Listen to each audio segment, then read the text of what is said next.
We have our second bye round, the big one of round 16 team list here. Lockie Galvin on the front cover. How good's to have Roger back and obviously Jai Gray on the screen as well. And the front screen before you click in, Ryan Papenhuyzen. So some of the headliners there that, will come into people's thoughts and, considerations into their sides, which will be great. And we'll mention Supercoach a little bit in this as well. Obviously, more of a fantasy podcast and YouTube channel, but there's a little bit of a difference here for Supercoach, given they've got 4 extra players that you can use. That probably allows over the next few weeks to start looking at potentially getting a cheap guy that will eventually be getting out the side. So they might be able to help you over the next bunch of buy rounds, and then you're not going to need them. So it's not called enough is the word, the buzzword there in the circles, and definitely could be used in Supercoach. I wouldn't be looking to use it in fantasy unless you think this cheapie likely gets a spot for the next month, and then you could either sell them or they're that one cheap guy following that. But heading into the round 16 team list, we do have the Dolphins there and Trey Fuller in the fullback slot. Very, very happy for myself being an owner and anyone else on that list as well that does own him. Jermaine Osako, another one that you could potentially look at as a wing fullback that plays both 16 and 19. There's not many of those available outside of, Garrick, but he, is currently out at the moment. Alex Johnson potentially with the Bunnies, but we're not super excited about him. Obviously, as a scorer, we've seen his scores in recent history. Herbie Farnworth in the centres, if you're looking for a centre that plays both 16, 19, Herbie's a great one to look at as well. But outside of those type of guys here, the only big news for the Dolphins team list is out of Tavita Pangai Jr. getting a spot on the interchange bench, and he could potentially start, but we did see Kenny Bromwich play incredibly well last game for him, and obviously set up that try as well. You've got Connolly, you've got Aiken, Plath, all on the starting side. Good options to have in your side. Jerry Marshall King, the same at that, and Farnworth as well. I wouldn't look to buy like an Isaiah Katoa or a Nikorima, both just kind of solid in that setup there, but no real cheapies other than Tavita's going to come in at whatever price he will. I'm not sure if he's in the game as yet, but we'll find that out shortly. But Papenhuyzen back at number 1. Super excited to see Ryan back out there. Trey Fuller v Papenhuyzen, love that. That's going to be fun. Failongo, he ends up on the wing, so thankfully for owners of him, you still get him out in the park. Just not in the capacity that you might have hoped, obviously at fullback, but he could easily score some tries out there, which would be good. Grant Anderson goes into the centres there to cover for Remus, obviously from last week, a couple weeks ago. Xavier Coates moves out, so Suar comes in, same with just onto wing, Ryan comes to fullback, so just the one out with Remus being out a couple of weeks ago.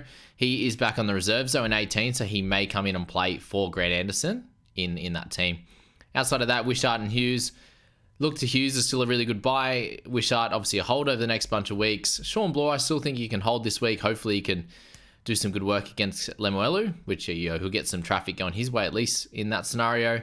Bronson Garlick goes into the 9 jersey, so expect him to be there this week, and obviously gets a minute 17 and 20, but they have a buy in 19. So not a great cash out for the 2 big buys anyway. But again, with how many issues and stuff, it's very hard to do a cash out. And when we say cash out, guys, go really right to bottom price, somewhere under 300k for someone. They can probably play sort of 2 to 4 weeks. I think you probably want closer to 4 weeks here. Around 16 to 17 and 18, maybe miss 19, play 20. That kind of thing would probably be what you'd want. And then you'd probably find from there, you can have one cheap guy. That's, what we mentioned when we're looking at a cash out. Jack Howarth on the bench with Welch, Asafa Salamona, and obviously Joe Chan as well. Eli Katoa, end up at 56, so good score in the end. Still a guy you might want in that edge position. On to the second game of the round is the Titans and the Waz there at 3 p.m. on Saturday. Same slot for Titans as last week. Keanu Keeney keeps his spot. We don't see any of AJ Brimson. Tanner Boyd's still in the 18 jersey, so not many changes on that front. Randall in the starting jersey. Didn't play big minutes last week, so we'll see what happens there. Fafita is back into the starting team. Where is Cleese Haas? What happened to Cleese? I didn't even notice that when I was going through the team earlier. Cleese Haas missed the game due to injury. Did he get injured last game? Let me know in the comments if we saw him get injured. I don't think I saw him get injured, but okay, that's rough for anyone who does own him. Fafita does return, which is good. For the Warriors side, Waititi Lesniak is out of this game with the suspension. Roger comes in. there, and Ed Cossey and Marcelo Montoya are the wingers there in this one, with Rocco Berry being out with his wrist, unfortunately. Hopefully he's okay, but didn't look great there, that's for sure. But in terms of guys you want to look at, the Titans, Jaden Campbell, obviously you can grab. It's an easy one to target this week. Outside of that, don't think you can go for Keeney. Like, he's a bit up and down. He might, he went massive last week. He might go 30 this week, like he has in his recent history. Up, down type of style. But for more, you can have a look at, obviously, Aaron Clark. If you own, hold him for this week. Hopefully some decent minutes. And yes, Jimson comes back onto the bench with Isaac Sulamalawi. Very, very good. All right, for the Waz there, Chance is in his spot. As I said, Rogers back. Wouldn't be looking to buy him. Johnson, you're holding on to. Wade Egan, not great, but hold on to. Adam Fanua-Blake, you can buy. Jackson Ford, you can... He's actually done pretty well in that front row forward position.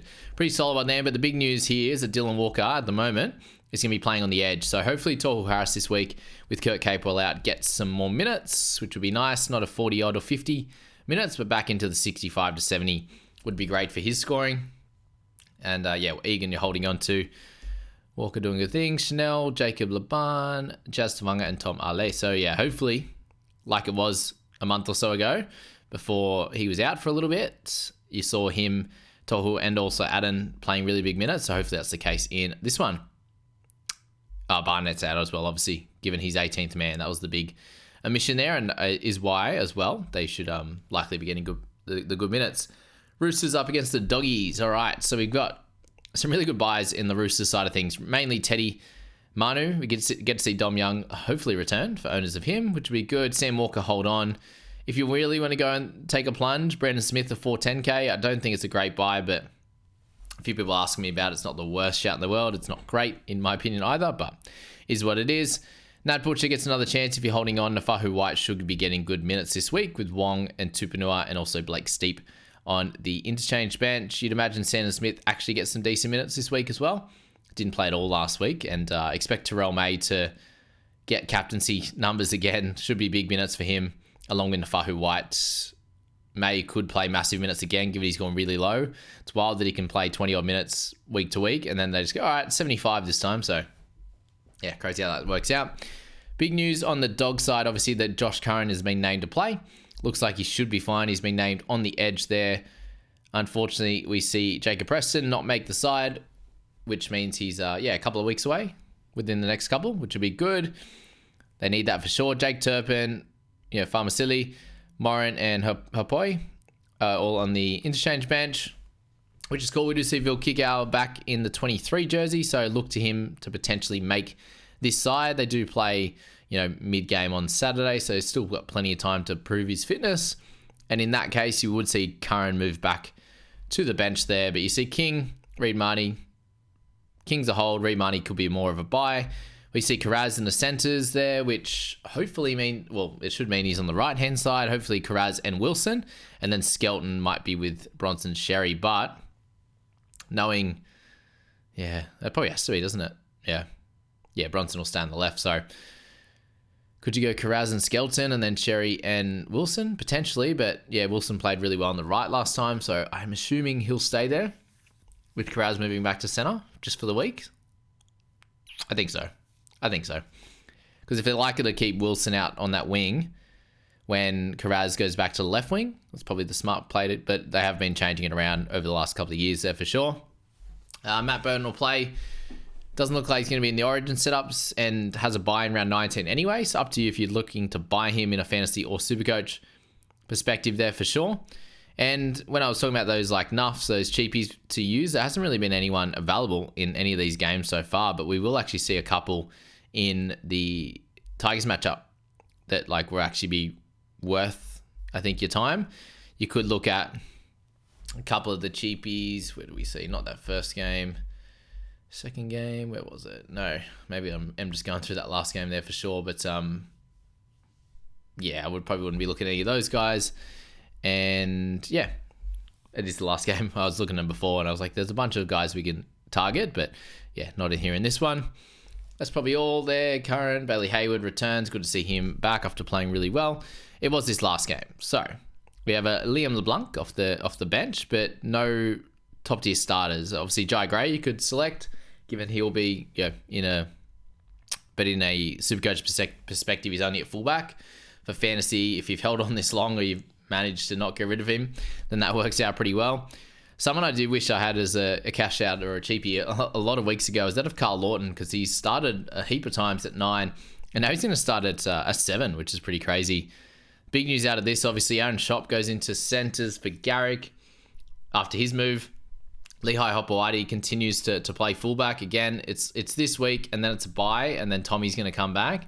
And we don't know where he's going to end up, because Garrick will return.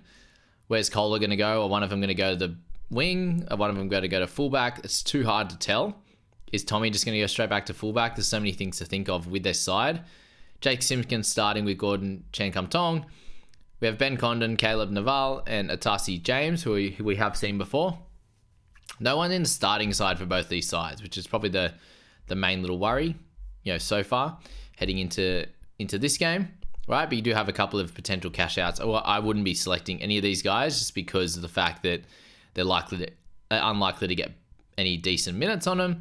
But Corey Waddell ends up starting, guys. So that's big news for anyone still holding on to Waddell. You can easily hold on to him for this week. You won't lose too much cash on him, and he might be able to score okay if you need him as a player or as a looper for sure. Loop your other guys and see how he plays out. Damien Cook, obviously someone to look at. We mentioned Alex Johnson. You could look at him. It's not someone high on my list, but he'll have a double. He'll start continuing. Sorry, he'll improve back to his general average eventually, unless he doesn't, because the Bunnies have had a weird old season, that's for sure. Davy Wiley expects some decent minutes for him this week compared to what happened last week, a little bit down. Cook's still a good buy. Arrow looks like hopefully he's going to be fine, which is good news. And Keelan Kolomatangi expects some big minutes again from him. So that's it on that one. And now the Tigers. So the big one to focus on that cheapie play is that of Ruben Porter. So he's 204k in Supercoach. He's not super expensive in fantasy either. He does look to be in a space where he's going to be getting a bench spot or a starting spot over the next bunch of weeks. Unfortunately, we don't see Twal. That's the massive news out of the Tigers situation. He's getting rested. He's not on the reserves there. Hopefully he's okay going forward, but I do understand if you were to sell him, if you don't want to wait for these concussion history to, when he gets back in the side, he's going to be playing big minutes, all these types of things. But there are people selling Jack DeBellin as well, so hard to sell both mids if you were to own both. But someone that you could replace into is that of Stefano, who's in a really good situation at the moment, scoring really well. So yeah, I definitely wouldn't push you away from Stefano as probably the best mid buy of the week. Looked really good on the weekend, and hopefully he can keep that up. But yeah, Porter really solid. Justin Matamua obviously pretty cheap as well. Sione Fainu played well off the bench, got good minutes last week. Alex Seyfarth was good. We got Kit Lalali. That's a cool name. I like it. Heath Mason unfortunately gets back into the reserves. Still no Adam Dewey in the reserves section there. Jordan Miller loses his spot and pushes back to reserves as well. Appy goes back to 9. Lockie Galvin in 6. It's the big news here on that one. You got Fatape on the wing. Dream Buller. A few people asked me about him last night. Averaging 35. You can definitely pick worse. You could definitely pick better though. So keep that in mind with him.